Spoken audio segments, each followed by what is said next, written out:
Everyone, welcome to smart tutorial hub. আরো একটা নতুন ভিডিওতে সবাইকে স্বাগত জানাই। এটা প্রধানত আমাদের প্রশ্ন বিচিত্রা সিরিজ। এই সিরিজে তুমি তোমার ক্লাসের প্রশ্ন বিচিত্রার সমস্ত মডেল স্কুলগুলো পরপর সলভ করা অবস্থায় পাবে। তো খুব ভালোভাবে মন দিয়ে ভিডিওটা দেখো, প্রশ্ন বিচিত্রার পেজটা সুন্দরভাবে সলভ করে নাও, তোমার প্রশ্ন বিচিত্রায় দাগিয়ে নাও এবং বড় বড় প্রশ্নগুলো বা যেগুলো ডেসক্রিপটিভ প্রশ্ন রয়েছে সেগুলো চটপট করে খাতায় লিখে ফেলো, প্রয়োজনে স্ক্রিনশট করে নাও।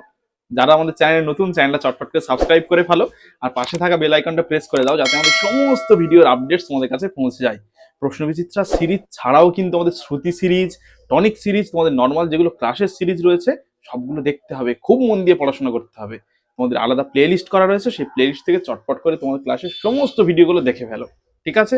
আর একটা বিষয় রয়েছে, সেটা কি, আমাদের ভিডিওগুলো একটু একটু বেশি করে শেয়ার করতে হবে, কারণ স্মার্ট টিউটোরিয়াল হাব চ্যানেলের সদস্য সংখ্যা বাড়াতে হবে। আমরা সবাই মিলে খুব ভালো রেজাল্ট করছি কিন্তু এবছরে। তোমাদের যে ক্লাসের সিরিজগুলো দেওয়া রয়েছে সেগুলো করলে, তার সঙ্গে প্রশ্ন বিচিত্রা, তার সঙ্গে শ্রুতি সিরিজ, তার সঙ্গে টনিক সিরিজ করে যদি তুমি পরীক্ষা দিতে যাও, পরীক্ষায় সম্পূর্ণ নম্বর পাওয়া থেকে কিন্তু তোমাকে কেউ আটকাতে পারবে না। আর কি, যারা শুধুমাত্র পাশ করতে চাইছো, যে আমি খুব ভালো করে পড়াশোনা করা হয়নি, পরের সেমিস্টার থেকে ভালো করে পড়বো বা পরের সামেটিভ থেকে ভালো করে পড়বো, তারা কিন্তু টনিক সিরিজটা ভালো করে দেখে যাও। টনিক না খেলে পাশ করবে না তুমি ভালো ছেলে, ঠিক আছে? তাহলে আর কথা বলবো না, চটপট করে তোমরা প্রশ্ন বিচিত্রা পেজটা দেখে ফেলো। আমি তোমাদের সামনে নিয়ে চলে এসেছি ক্লাস 10 ভলিউম 1 এর যে 2027 ফার্স্ট সামেটিভের ফিজিক্যাল সায়েন্স প্রথম স্কুল সলভ নিয়ে। ঠিক আছে, চলো তো আমরা প্রথম স্কুলে কি আছে চলে যাই। তো দেখে নাও, প্রথম স্কুলে যাওয়ার আগে আমরা সিলেবাসটা প্রথম ভালো করে দেখে নিই। ঠিক আছে, প্রথম পর্যায়ক্রমিক মূল্যায়ন থেকে দেখে নিতে পারো আমাদের পরিবেশের জন্য ভাবনা চ্যাপ্টার হবে। পরিবেশের জন্য ভাবনা, গ্যাসের আচরণ, আলো, পর্যায় সারণীয় মৌলের ধর্মের পর্যাবৃত্ততা, আয়নীয় ও সমযোজী বন্ধন। ঠিক আছে, এর থেকে প্রত্যেকটা চ্যাপ্টার থেকে একটা করে এমসিকিউ থাকবে। শুধু আলো থেকে, এটা যেহেতু বড় চ্যাপ্টার খুব, সেই জন্য এর থেকে 3টে এমসিকিউ থাকবে। ঠিক আছে, তো ভিএসএ টাইপ কোশ্চেন এর থেকে এই মোট 9 নম্বরে থাকছে, এমসিকিউ 7 নম্বর। তারপর এসে যেটা আছে কোশ্চেন, এটা 12 নম্বর থাকছে এবং গ্রুপ বিতে থাকছে এলে এই কোশ্চেন 12 নম্বর, অর্থাৎ মোট 40 নম্বরের টোটাল থাকছে। ঠিক আছে, তো পরিবেশের জন্য ভাবনা থেকে থাকছে 5 নম্বর, গ্যাসের আচরণ 8 নম্বর, আলো চ্যাপ্টার 14 নম্বর, পর্যায় সারণী 7 নম্বর এবং আয়নীয় সমযোজী বন্ধন 6 নম্বরের মোট তোমাদের কোশ্চেন থাকতে চলেছে। ঠিক আছে, তো আমরা প্রথমে দেখে নিই 1 নম্বর স্কুল। 1 নম্বর স্কুলের প্রথম কোশ্চেন কি বলেছে? স্টোন ক্যান্সারের কারণ হলো, এখানটা অপশন এ আছে ওজোন ছিদ্র, বি আছে গ্লোবাল ওয়ার্মিং, সি আছে গ্রিন হাউস এফেক্ট, ডি আছে অম্ল বৃষ্টি। তো স্টোন ক্যান্সারের কারণ হলো অম্ল বৃষ্টি। ঠিক আছে, তারপর সেকেন্ড কোশ্চেন, ক্যালোরি পার মোল ডিগ্রি সেলসিয়াস ইনভার্স এককে আদর্শ গ্যাস ধ্রুবকের মান কত? এখানটা অপশন এ আছে 1.98, বি অপশন আছে 8.314, সি আছে 0.0821, ডি আছে 8.314 × 10⁻⁷। তো এখানটা উত্তরটা হয়ে যাবে আমাদের অপশন এ 1.98। ঠিক আছে, তারপরে দেখে নাও 3 নম্বর কোশ্চেন কি আছে?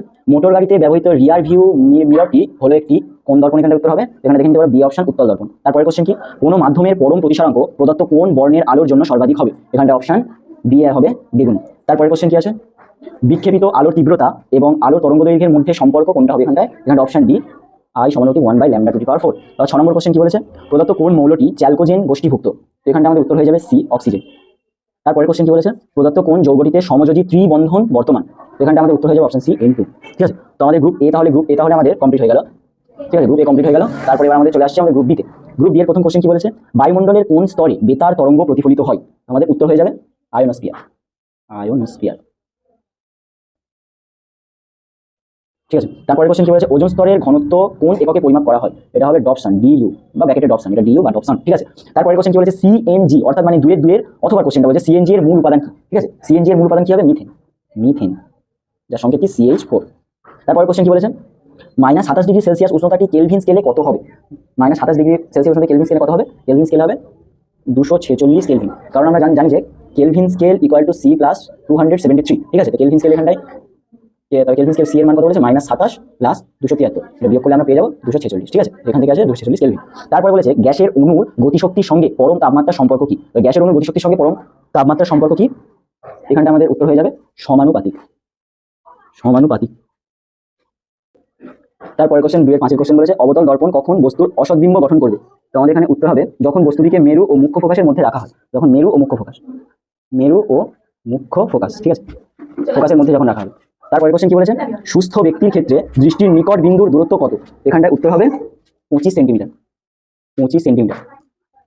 2-7 আপতন কোণের মান কত হলে স্নেলের সূত্র প্রযোজ্য হবে? এটা উত্তর হবে 0 ডিগ্রি। আপতন কোণের মান 0 ডিগ্রি হলে স্নেলের সূত্র প্রযোজ্য হবে। তারপরে অথবা কোশ্চেনটা কি? একটি প্রাকৃতিক বর্ণালীর উদাহরণ।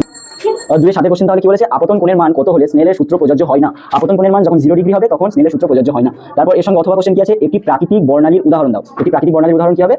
রংধনু। ঠিক আছে, তারপরে 2-8 কোশ্চেন কি বলেছে? পর্যায় সারণীর কোন গ্রুপে কঠিন, তরল ও গ্যাসীয় 3 অবস্থার মৌল পাওয়া যায়? তো এখানটা আমাদের উত্তর হবে 17 নম্বর গ্রুপে, 17 নম্বর গ্রুপে। তারপর 2-8 কোশ্চেন কি বলেছে, বিবৃতি কি সত্য না মিথ্যা এটা লিখতে বলেছে। তো মূলত একটি সুস্থিত জলকাকার গঠন উৎপন্ন হওয়ার জন্যই আয়নীয় যৌগ গঠন করা সম্ভব নয়, এটা সত্য না মিথ্যা? এর উত্তর হয়ে যাবে সত্য। ঠিক আছে, তারপরে কোশ্চেন কি বলেছে, NaCl ও I2 এর মধ্যে কোনটি কার্বন টেট্রাক্লোরাইডের দ্রাব্য?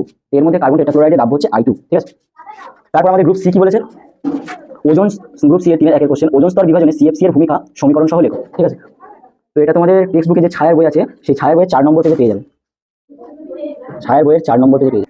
তো দেখে নিতে পারো ছায়ার বইয়ের পেজ নাম্বার 4-এ ওজোন স্তর ধ্বংসে CFC এর ভূমিকা। তো এখানটায় যে ভূমিকাগুলো আছে সেটা তোমরা লিখে নেবে। ঠিক আছে, দরকার পড়লে স্ক্রিনশট নিয়ে নেবে। এটা তোমাদের কোশ্চেন সলভের ক্ষেত্রে মেইন টেক্সট বুক হচ্ছে তোমাদের ছায়ার বুক থেকে খুঁজে কোশ্চেনগুলো সলভ করা হয়েছে। ঠিক আছে, তারপরে কোশ্চেন কি বলেছে, অপ্রচলিত শক্তিকে বিকল্প শক্তির উৎস হিসাবে ব্যবহার করা দরকার কেন? তো অপ্রচলিত শক্তিকে বিকল্প শক্তির উৎস হিসাবে ব্যবহার করা দরকার কেন, এটা তোমরা তোমাদের ছায়ার টেক্সট বুকের পেজ নাম্বার 6 পেয়ে যাবে, পেজ নাম্বার 6। ঠিক আছে, তো দেখে নাও তোমাদের পেজ নাম্বার 6 পেয়ে যাবে।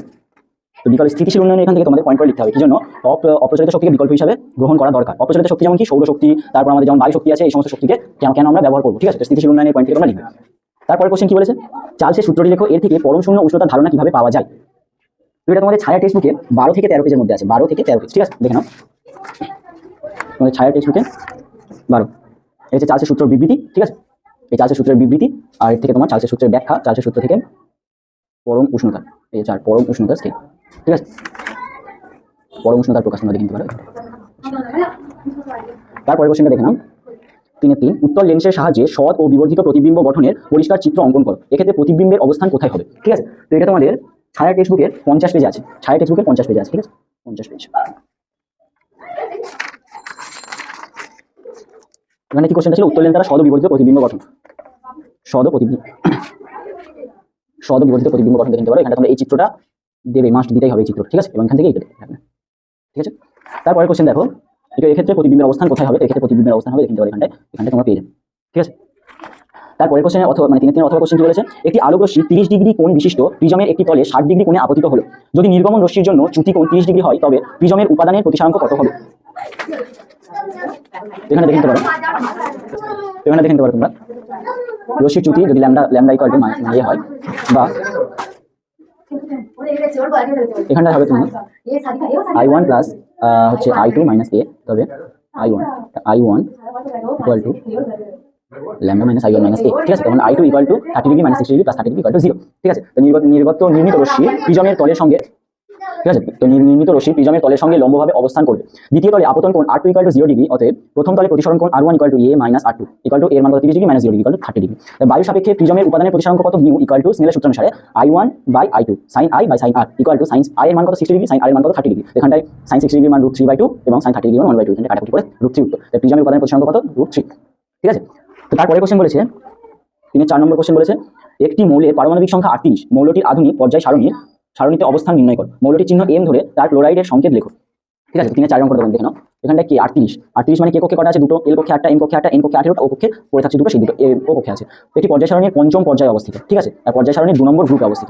M ইকুয়াল টু, যেহেতু 2 number group 2, M equal to 2 আর Cl ক্লোরাইড কত 1। ঠিক আছে, এখানটায় আমাদের উত্তর হয়ে যাবে MCl2। ঠিক আছে, তারপরে কোশ্চেন কি বলেছে, প্রদত্ত যৌগগুলি লুইস ডট গঠন চিত্র দেখাও। প্রথম আমাদের বলেছে CaH2, CaH2 এর লুইস ডট গঠন দেখে নাও। ঠিক আছে, এটা হচ্ছে CaH2, এখান থেকে এই পর্যন্ত দেখুন। আর তারপরে কোশ্চেন কি বলেছে আমাদের BF3 লুইস ডট গঠন দেখে নাও, এখান থেকে তোমরা স্ক্রিনশট নিয়ে নিতে পারো, স্ক্রিনশট নিলে তোমাদের সুবিধা হবে। ঠিক আছে, তারপরে কোশ্চেন অথবা কোশ্চেন আমাদের কি বলেছে, HCl যৌগটি সমযোজী প্রকৃতির হওয়া সত্ত্বেও জলীয় দ্রবণে তড়িৎ পরিবহন করে কেন। তো এটা আমাদের দেখে নিতে পারো, গ্যাসীয় HCl একটি সমযোজী যৌগ, সমযোজী যৌগগুলি সাধারণত আয়ন উৎপন্ন করতে পারে না ও তড়িৎ পরিবহন করে না, কিন্তু HCl গ্যাসকে জলে দ্রবীভূত করলে তা হাইড্রোক্সিনিয়াম মানে H3O প্লাস ও ক্লোরাইড Cl মাইনাস আয়ন উৎপন্ন করে। HCl plus H2O equal to কত হচ্ছে H3O plus plus Cl minus উৎপন্ন। যেভাবে উৎপন্ন আয়নগুলি তড়িৎ পরিবহন করতে পারে, তাই HCl গ্যাসের জলীয় দ্রবণে তড়িৎ পরিবহন করে। তারপরে কোশ্চেন কি আছে, একটি মৌল X পারমাণবিক সংখ্যা হচ্ছে 12, Y মৌলের সঙ্গে রাসায়নিক বন্ধনে আবদ্ধ হয়, Y মৌলের, তো Y এর পারমাণবিক সংখ্যা 7 হলে যৌগটির সংকেত ও প্রকৃতি নির্ণয় করুন। এখানে 3-6 অ্যানসারটা দেখে নিতে পারো। X ইকুয়াল টু 12 বলেছে, Y ইকুয়াল টু 7 বলেছে, তবে প্রথম কক্ষে 2টো, দ্বিতীয় কক্ষে 8টা, তৃতীয় কক্ষে 2টো। Y এর প্রথম কক্ষে 2টো, দ্বিতীয় কক্ষে 5টা, তবে এর যোজ্যতা কত হবে 2, এর যোজ্যতা হবে 3। ঠিক আছে, তো X এর যোজ্যতা 2, Y এর যোজ্যতা 3, তবে Y এর সঙ্গে 2 গুণ হবে, X এর সঙ্গে 3 গুণ হবে, তাই YX3 Y2 সংকেত হয়ে যাবে। তো এটি একটি ক্ষারীয় প্রকৃতি। তারপরে দেখে নিতে পারো তোমাদের গ্রুপ ডি কি বলেছে। গ্রুপ ডি এর প্রথম কোশ্চেন বলেছে, গ্যাসের অণুর গতির ক্ষেত্রে মুক্ত পথ কাকে বলে। এটা ছায়ার সঙ্গে 56 নম্বর পেজের 28 নম্বর কোশ্চেন। ঠিক আছে, দেখেন গ্যাসের মুক্ত পথ কাকে বলে, এই কোশ্চেনটা তোমরা লিখে নেবে। তো তারপরে 4 দাগের বিয়ের কোশ্চেনটা দেখে নাও। 27°C উষ্ণতার 260 mmHg চাপে কিছু পরিমাণ গ্যাসের আয়তন 1000 সিসি। কত তাপমাত্রায় 750 mmHg চাপে ওই গ্যাসের আয়তন 1520 সিসি হবে? ঠিক আছে, তো এই কোশ্চেনের উত্তরটা দেখে নাও। টি ইকুয়াল টু কত বলেছে? বড় T equal to 27°C, P equal to 1.8 atm, V equal to 1 mole, W equal to কত? 0.0227 গ্রাম, M ইকুয়াল টু কত? তবে আমরা জানি PV equal to nRT, PV equal to কি? nRT, তো n থেকে হয়েছে এইটা, ঠিক আছে। তারপর M ইকুয়াল টু তবে কত কি হচ্ছে? WRT/PV। আর এখানটা R এর মান আমাদের বলে দেওয়া হয়েছে সর্বজনীন গ্যাস ধ্রুবক, যার মান 0.082, ঠিক আছে। তারপর এর মান বসিয়ে এগুলো কাটাকুটি করে আমাদের অ্যান্সার হয়েছে 369 গ্রাম পার মোল বা 369 গ্রাম মোল ইনভার্স, ঠিক আছে। তোমাদের 4 দাগের 1 অ্যান্সারটা বলা হয়নি। 4 দাগের 1 গ্যাসের অণুর গতির ক্ষেত্রে মুক্তপথ কাকে বলে? 4 দাগের 1 না, সরি, 4 দাগের 1 অথবা এর দাগের কোশ্চেন। বয়েলের সূত্রের ধ্রুবক রাশিগুলি কি কি? তো বয়েলের সূত্রের ধ্রুবক রাশি হচ্ছে গ্যাসের ভর ও গ্যাসের উষ্ণতা, ঠিক আছে। তারপর 4-2 কোশ্চেন কি বলেছে? জল ও কাঁচের পরম প্রতিসারাঙ্ক যথাক্রমে 4/3 ও 3/2 হলে কাঁচের সাপেক্ষে জলের প্রতিসারাঙ্ক কত হবে? যদি বায়ুতে আলোর বেগ 3 × 10⁸ মিটার পার সেকেন্ড বা মিটার সেকেন্ড ইনভার্স হয়, তবে কাঁচের আলোর বেগ কত হবে? ঠিক আছে, তো 4-2 অ্যান্সারটা দেখে নেব। 4-2 অ্যান্সার হচ্ছে প্রশ্নানুযায়ী μA/W ইকুয়াল টু 4/3 আর μA/G ইকুয়াল টু 3/2। তো এখান থেকে তোমরা অঙ্কটা স্ক্রিনশট করে নিতে পারো, ঠিক আছে। তারপরে দেখে নাও 4-2 অথবা 1 নম্বর কোশ্চেন কি বলেছে? সমান্তরাল কাঁচ ফলকের মধ্যে দিয়ে সাদা আলো পাঠানো হলে তার বিচ্ছুরণ ঘটে না কেন? ঠিক আছে, তো 4 দাগের 1-2 অথবা এর কোশ্চেনের উত্তরটা দেখে নাও। ছায়া প্রকাশনীর সহায়িকার পেজ নাম্বার 147 আছে, পেজ নাম্বার 147। এখানটায় বলে কোশ্চেনটা ছিল সমান্তরাল কাঁচের ফলকের মধ্যে সাদা আলো পাঠানো হলে তার বিচ্ছুরণ হয় না কেন?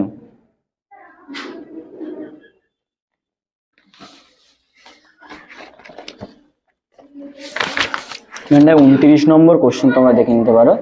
কাঁচের ফলকের প্রতিসারাঙ্ক আলোর চ্যুতি হয় না কেন বা সাদা আলো পাঠালে হয় না কেন? ঠিক আছে, যেটা তোমরা স্ক্রিনশট করে নিতে পারো।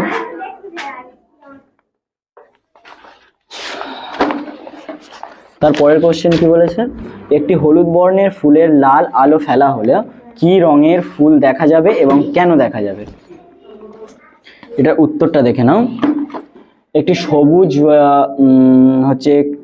হলুদ বর্ণের কাপড়ের ওপর লাল বা সবুজ আলো পড়লে সেটি সম্পূর্ণ কালো দেখাবে। কেন? কারণ হচ্ছে সবুজ বর্ণ প্রাথমিক বর্ণ নয়। হলুদ বর্ণ হলো লাল ও সবুজ বর্ণের মিশ্রণ। ওই হলুদ বর্ণের কাপড়ের ওপর লাল বা সবুজ আলো পড়লে কাপড়টি লাল বা সবুজ বর্ণ প্রতিফলন করে, অর্থাৎ হলুদ বর্ণের কাপড়ের ওপর লাল আলো পড়লে সেটিকে লাল দেখাবে এবং সবুজ বর্ণের আলো পড়লে সেটিকে সবুজ দেখাবে। লাল ও সবুজ ছাড়া যখন অন্য কোনো বর্ণের আলো ওই কাপড়ের ওপর পড়লে সেটি কালো দেখাবে। ঠিক আছে, তারপর 4-3 কোশ্চেনটা দেখে নাও। একটি অবতল দর্পণের বক্রতা কেন্দ্রে বস্তু রাখা হলে প্রতিবিম্ব গঠনের পরিষ্কার রেখাচিত্র অঙ্কন করো। তোমার এটা ছায়া প্রকাশনীর পেজ নাম্বার 136। ছায়া প্রকাশনীর তোমাদের পেজ নাম্বার 136 দেখে নাও, 136।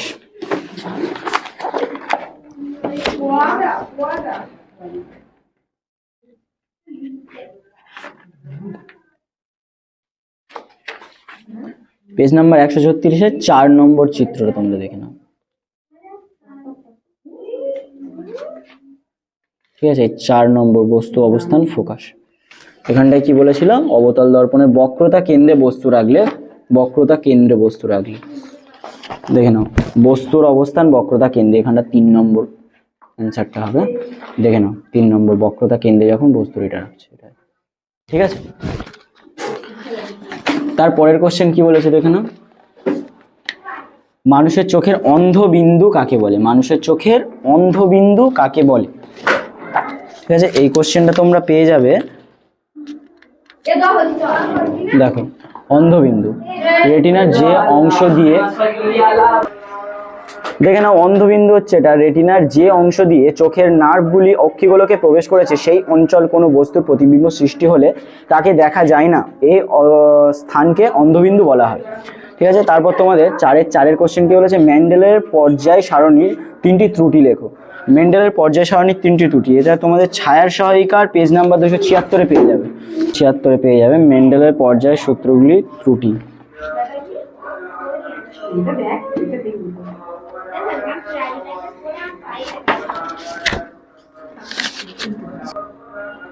দেখে নাও 12 নম্বর কোশ্চেন, মেন্ডেলের পর্যায় সারণী ত্রুটি, এই কোশ্চেনটার এখান থেকে অ্যান্সার স্ক্রিনশট নিয়ে নিতে পারো এই পর্যন্ত। ঠিক আছে, তারপরের কোশ্চেন দেখে নাও, CnO, Be ও B মৌলকে তাদের প্রথম আয়নাইজেশন শক্তির ঊর্ধ্বক্রমে সাজাও। ঠিক আছে, তো আয়নাইজেশন শক্তির ঊর্ধ্বক্রমে সাজানো হলে কি হবে দেখে নাও, এটা এরকমভাবে সাজানো হবে, Be, তারপরে B, তারপর C, তারপর N, তারপর O। ঠিক আছে, তো এই ছিল আজকের তোমাদের ভৌতবিজ্ঞানের ফার্স্ট স্কুল সলভের ভিডিও। ঠিক আছে, তো ভিডিওটা ভালো লাগলে সাবস্ক্রাইব করে নেবে এবং পরের স্কুল খুব তাড়াতাড়ি আপলোড হবে, তো তোমরা সেটাও দেখতে পাবে।